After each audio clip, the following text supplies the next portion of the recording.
Weather in your camper. Oh my gosh. Oh my goodness. Oh my goodness. Hi. Yeah. Yeah. Oh my goodness. Trot, trot, trot. It is a beautiful day out. It's like it's cool. It's chilly. Yeah. Hi. Oh my goodness. It was getting pretty warm there for a bit. Kind of, mid upper 70s. And then we had just a front come through, and everything is it's moist. There's a lot of moisture, and it's cool. Moist, cool. Yeah, it's sitting in about the 40s. It's sitting in about the 40s right now, and it's very nice because everything is it's green and it's pretty. The damp spring rains, as Faramir was telling Eowyn. What is your major deal? You are so excited about something. Oh my goodness. Hi, baby. Hold on. We have a truck. There is a truck going by. Hello, all you big cat lovers out there. It's me, Derek. Again, welcome to another super duper fantastic episode of the Walk Around the Compound webcast. If you want to subscribe, you can go ahead and do that. Hit that little dingle thing, bell, so that you get notified whenever new videos go up. All that fun stuff. There you go. There you go. Hi. Hi. Hello, pretties. Oh my goodness. It's so close to 100,000. It's so close. Hi. Hi, Sugar Pie.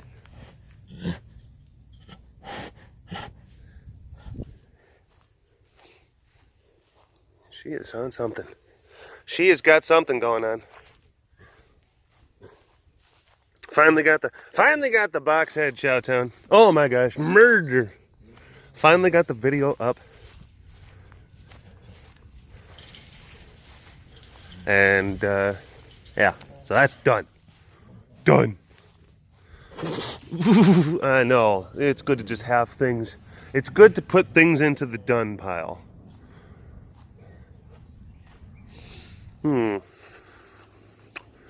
Ace is inside. Heidi and I were playing, we were playing Fortnite earlier. Any Fortnite players? I prefer PUBG. Oh, okay.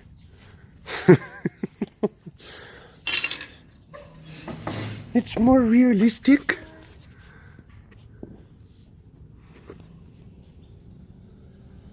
I prefer to not play cartoons. One of those people. But actually, Heidi and I, we're playing Fortnite. It is a bonding activity.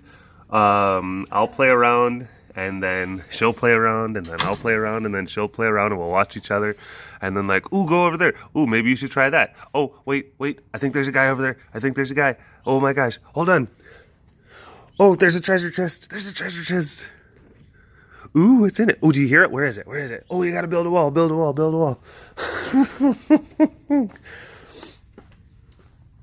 Come to find that it is actually a very enjoyable couples activity. Hi, mister. Hi, Ace. How are you? Hi. How are you feeling? I know it's a little bit chilly outside, isn't it? It's a little bit chilly. You feeling okay? Yeah. You are peeing.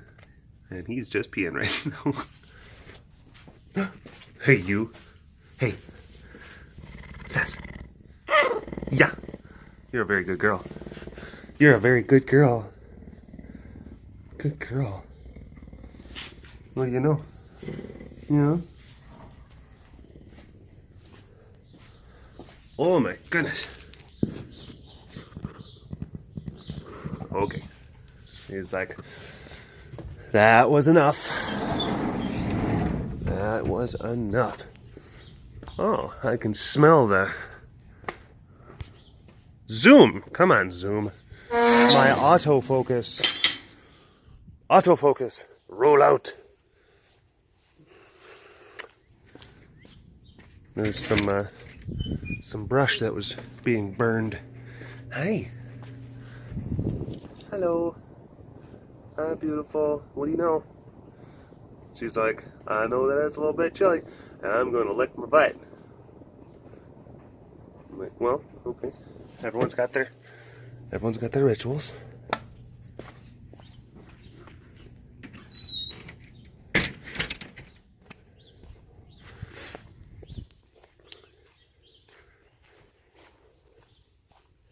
Good morning, girls. Good morning. How are you? Hey. Hello, Snuffles.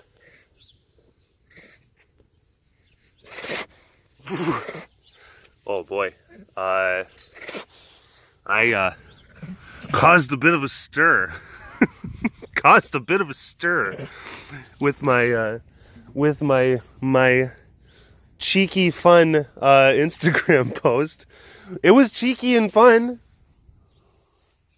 There were a few people that were very upset. The majority of people were just like, oh my gosh, LOL, smiley face, Derek, you turd, you dog, you. I did the I did a thing where for those of you that don't know, who don't follow me on the Insta, hi. I basically just had the camera in front of my face, and then I just had a letter, an open envelope, and I'm like, oh my gosh, guys, like I put my serious face and my serious voice on. I'm like, guys, we're gonna need help, and then I just started just making, and this is the thing, I was just ad-libbing, I was just making it up. It took about 4 takes to kind of get the wording right, to sound vague yet somewhat kind of believable, and basically making it seem, and that's the thing, like there was, you notice, there was no mention of who wrote the letter, where the letter came from. It was just like, guys, I got this letter, we gotta, oh my gosh, we're gonna need some help. And I just started reading this thing about just, oh, we had a resolution passed. What meeting was it? Where was it? How low? What is it? Is it a state thing? Is it a count? What is it? But I just said, just like, there's a resolution passed to the meeting, and exotic animals are no good. You can't have them anymore. So you have 6, and basically just trying to do it like in an official sounding thing. You have 6 months. You have 6 months to relocate all of your animals, and those who have not been relocated will be euthanized. And then of course I say April Fools, April Fools, April Fools, April Fools. Most people are just like, tee hee hee, Derek, oh my gosh, that was wacky. Some people saying just like, oh my gosh, savage April Fools. Other people are like, I knew it was April Fools because you are a trickster type person, and I can't believe anything that you say on April 1st. And to that I say, true, okay, fair enough. And then other people saying like, we can tell when you're lying. We can tell. And there was other people, and I was very proud of them. Other people who were just like, okay, an announcement like this would never be just made on like an like Derek would never do like, hey guys, just like, I just found out some stuff and let it go right to my Instagram. No, there would be an official kind of like, okay, this is exactly what this is, and this is who this is from, and blah. And there were people that were doing that. They were deducing, very rightly so. And I'm just like, yes. So those are the smarties. But then there were some other people who were just like, I was about ready. They were sharpening their pitchforks. Oh boy. Like, who do we have to call? Who do we have to protest? Oh boy.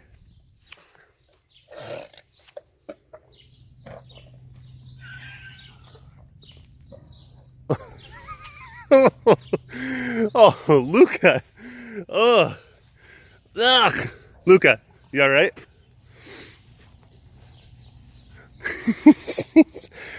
People are, is he okay? Is he gonna be all right? Yes, he was probably just, actually there's grass on his chin. He was probably just eating grass. These cats, they eat grass much in the same way that like a regular house male would eat grass. They just want to, maybe they have some kind of gurgly kind of thing, or maybe they've got a bunch of hairball kind of stuff going on. And yeah, they want to eat grass, and then it'll help them puke. He's got it on his chin. Oh, so majestic and disgusting at the same time. How is that even possible? And then, but yeah, there were some people that were they were just like, you should be more considerate. You shouldn't use your platform like this. Why would you do such a thing? And, you know, I kind of figured that, yeah, look, these are the risks that you take. And I'm not saying, like, I knew that, like, there's probably going to be, you calculate the numbers. Okay, I've done different things in the past that could rile some people up based on those previous experiences. And then you kind of have like this little kind of algebra, some sort of calculus kind of algorithm in your head, and you're just like, all right, when you calculate the percentage, the potential of like, how upsetting is this actually going to be, and are there more people going to be like, oh, tee hee, this is funny, which that's, you know, which it was. You can go into the comment section, the overwhelming majority of them were okay. They may have been like, you know, pissed and just being just like, oh, Derek, I would punch you in the head right now if I was there. But like, even that was just like, oh my gosh, tee hee hee. That's when it's that kind of thing. It's like, all right, I would lump that into the positive category. It's like, I would smack you upside the head right now if I was next to you. That's positive. You know, that's fine. Look, Heidi's been that way with me before. Oh, plenty of times. When I'll do something, or I'll say something, or I'll like a joke, or some sort of kind of thing or whatever. Oh boy, yeah. It's been a few different times. I'm like, I want to smack you right now. And I'm like, I love you too, dear. But you know what? And this is something I gotta say. It's funny though that Luca was the most prominently displayed of the four babies. Maluka, he's probably my favorite. I would say he's probably my favorite. Hi, Chomp Chomp. How you doing? How are you feeling? Yeah, you feeling pretty good today? Are you feeling pretty good today? Yeah. Oh, look at that old feller. He's getting hand fed. He gets hand fed because he's to the point now where we would give him like horse legs, and it's too difficult for him to kind of chunk and tear all the meat off. So every day, the girls, they have to cut up his meat, and then they go and they give it to him. So he's got just horsey chunks. He's got the girls hand feeding him horsey chunks right now. Living the life. Living the life. But those guys, I was around when they were cubs. When I first came to care, double gosh, he was still doing cute stuff. Are you still doing cute stuff? And he's like this, and I'm like, yes, exactly that.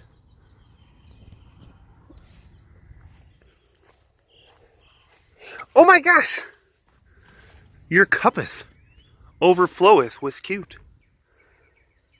Chompers, are you liking this air? Does it feel good out? Yeah, it feels really good outside, doesn't it? Probably feels so good on your old bones. Yeah. Probably causes everything to kind of not be so kind of swollen and achy. Oh boy. All right, we're walking away. making sure that he doesn't do anything else, any other cute stuff. All right. So, JP, Jake, Lucia, and Luca, they were about 6 months old when I first came around. And Luca was by far... Oh. Hi. Volvo, what are you doing? He's like, how did you see me? Sneaky tiger. You know what? You are. I would have been dead. I would have been dead. So even if I would have like noticed you in the same time, if this fence wasn't here, yeah. Dead Derek. Hi. So, JP, Jake, Lucia, Luca, they were about 6 months old. And Luca was by far the most ill-behaved. Oh my gosh, stink snuffles. I love stink snuffles. They're probably one of my favorite things. They're probably one of my favorite thing of all time. Not even joking. Stink snuffles. JP, Jake, Lucia, Luca. Out of all the four, Luca, most ill-behaved. He had his issues. Wasn't the most well-behaved boy, but he ended up being probably, in my heart, you know, the one that you just remember, and the one that just sticks out in your head, and the one that you just have almost more of like a kind of an emotional connection with. A lot of times it's the ones that are a little bit more difficult, the ones who are stinkers. They can definitely kind of have that same kind of thing. Like Solano. Solano used to live with Clyde and Levi and Bonnie. So all four of them together. Solano was like I guess you could say the most problematic of the four. But that was just because of his derpiness. He just caused issues because he just didn't know how to tiger with the other tigers. He didn't understand personal space. He kind of derped up the place, and it created a very interesting dynamic within the enclosure. And of course now it's like he is just known, but it's like the ones that you have to expend extra energy on, the ones that you have to give more time to help try to mold them and foster them and develop them.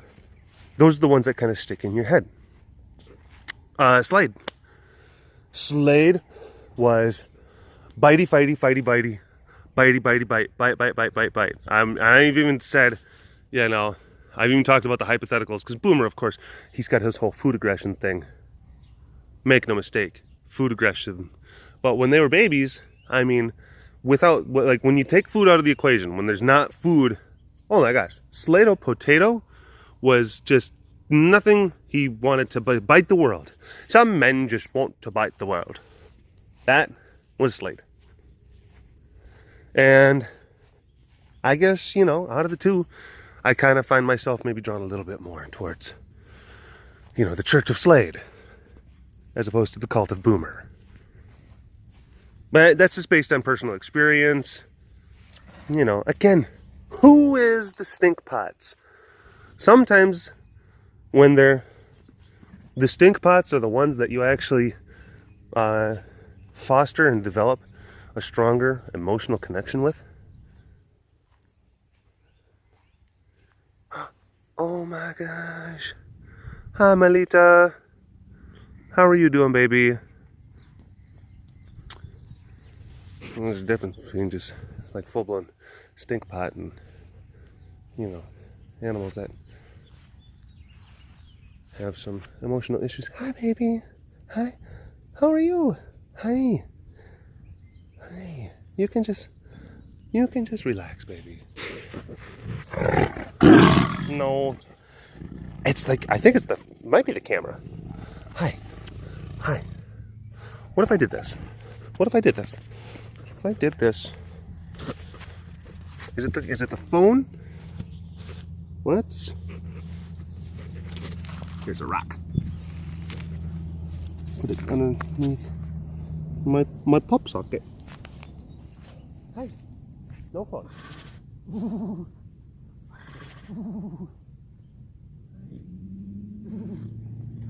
Hi, baby. Hi. Yeah. Okay, I'm not looking at you. I'm not looking at you. Hi, baby. Yeah. Yeah. You don't like phone? You just want to talk to me. You don't want to talk to phone. Okay. All right. All right. Okay. Wow. That was certainly illuminating. See, she actually was more snuffly. But when it's phone, when there's a phone, like I don't know if it's like I don't like that thing in your hand. I don't know what it is. I don't know what it means. Or it's always there. You always have it. Maybe she actually is maybe she doesn't like the idea. Maybe she knows that I'm not talking. Well, that's something I have to really consider. And this actually goes into more complexity of these animals' emotional capacity. Maybe she's upset because, like, Derek, the only time I ever see you, the only time I ever talk to you is when you got this thing going on. It's when you're doing that. And you put that and you point it at me. And here's the other thing. You don't look at me. You look at this thing. You don't talk to me. You talk to this thing. I mean, maybe. It really could be. Where it's just like, you know what? I'm tired of it. I don't feel connected. I don't feel connected to you. That could be something. I'm I'm throwing out theories. Throwing out my theories, my false flag theories. Hi, baby. Hi, sugar pie. Hi. Hi, hi, hi, hi, hi, hi. There we go. Good girl. Good girl. So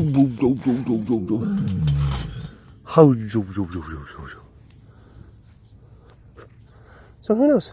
Could be it. Could be something there. Hey.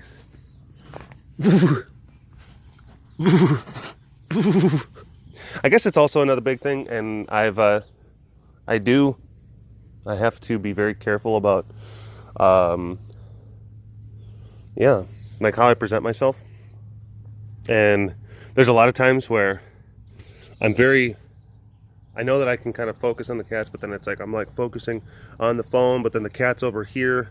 And then there's other times it's like, yeah, you definitely have to like the phone has to kind of be put down a little bit, and you really have to make sure you really have to make sure that you're giving your attention to that animal.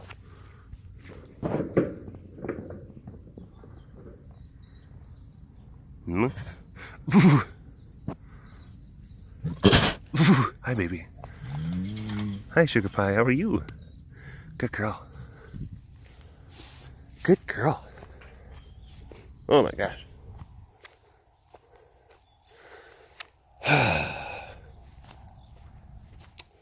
Won't you be my neighbor? Been watching a lot of Mr. Rogers clips on YouTube. Doing that a lot lately. Well, and because he's got that documentary that's going to be coming out pretty soon. Which, if you haven't seen the preview for that, oh my gosh. Okay, I will say, if you grew up, if you were a little child, not just like because once you're like 8, 9, 10, that doesn't really count. But I'm saying, like, if you were 4 or 5 years old and you grew up and there was a considerable amount of your time was spent watching Mr. Rogers' Neighborhood, like, watch that documentary, the preview, because the documentary isn't even out yet. Oh my gosh, lipstick, Polly. Oh my goodness. I thought that those things were supposed to be more limited in old age. We're gonna focus up here. Goodness, I'm trying to talk about children's television programming, and then you've got that going on.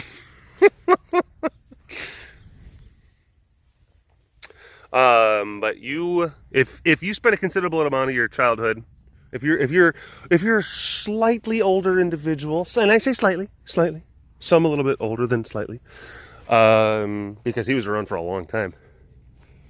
But if you were like a little kid and you spent a lot of time watching Mr. Rogers' Neighborhood, watch the trailer for that documentary and try to not feel something. Kind of, you know, even if it's like a little just like something welling up in a throat, or maybe even a slight mist forming in the eyes and whatnot. I'm telling you, I watched that thing, took me back to like when I was like 5 years old, sitting down in the basement of my house, with the old dial, you know, TV, man. Yeah, he's great. I loved it. And then you learn about the more radical approaches to television and children's television, and how he viewed kids, and how you look at it, and I actually have been watching it to, I guess, like study it a lot more, and because I never looked at it, I guess, as a, you know, I was a consumer of Mr. Rogers, but now like I'm able to kind of look at it and I'm like I see like what he's doing, and I see like this is the approach. Oh my gosh. And like how he's not condescending, or he's not talking down to kids, and like how he's able to communicate some very, very like kind of deep and heavy topics to little minds, to young minds, whatnot. And how there was nothing like it. There was nothing like it on TV. It was on PBS. And how important it was to, you know, the development of little minds and whatnot. It's great. Tom Hanks is going to be doing a movie. He's like, "Where are you going?" He's like, "Excuse me." "Yes, you're right. You're right."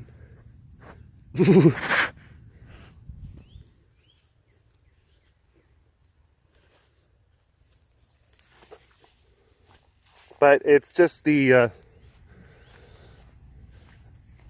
how it, like some of the different things, how he like even some of the quotes even in that like documentary trailer, and you can find the documentary trailer on YouTube. And he's talking like, I didn't feel like I had to put on a silly hat to connect with like young people, and he didn't have to be kind of like a weird crazy song and dance man. He just was able to just talk to have a connection, and to be able to you know, get young people to feel okay about some of their circumstances, and everyone's different, but then at the same time people are special, and how it's okay, you know, like sometimes you know, bad things can happen, but it's just you know, the different thing, like look for the helpers, all of that stuff.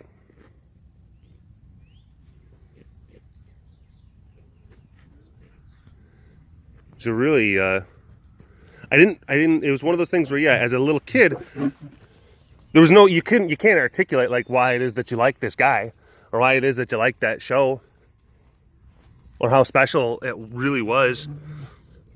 And basically he knew that it's like, look, you know, kids, they just don't have it, they have a limited view of the world simply because they haven't experienced the world, and they're still growing and they're still developing.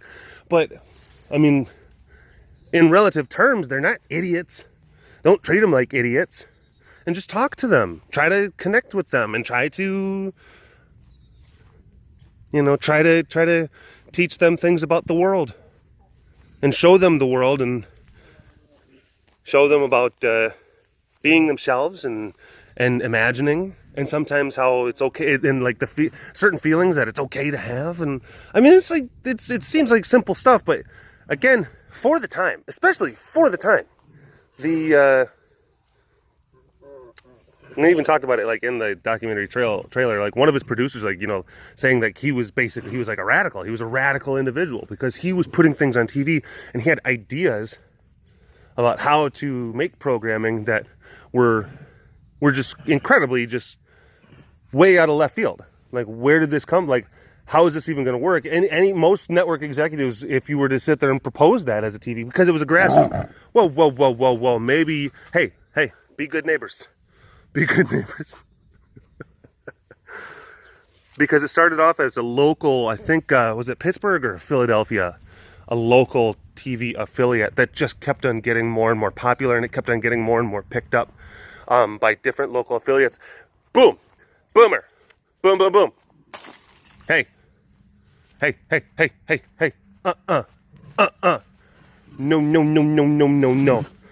You. I don't know. Boomer was kind of being bad there.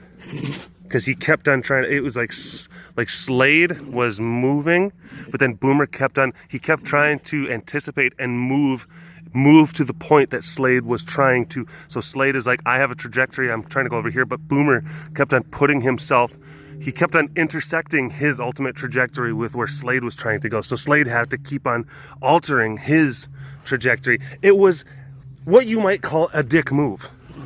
And it's basically just like, now you're crowding my space, and now you're trying to now we're playing some weird psychological games where it's like, okay, oh, you want to go this way? But what if I kind of go in front of you, and then I stare you down? Huh? Oh, yeah, they do stuff like that. Oh, yeah, sizing each other up. Oh, my gosh.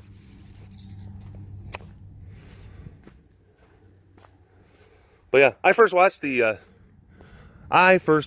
little documentary trailer, and, yeah, not gonna lie, it was just like, oh my gosh, like I had feelings and stuff. I was like a 4-year-old. Like, that's alright. Again, sitting in the basement in my house, wearing like a little striped shirt, blonde hair.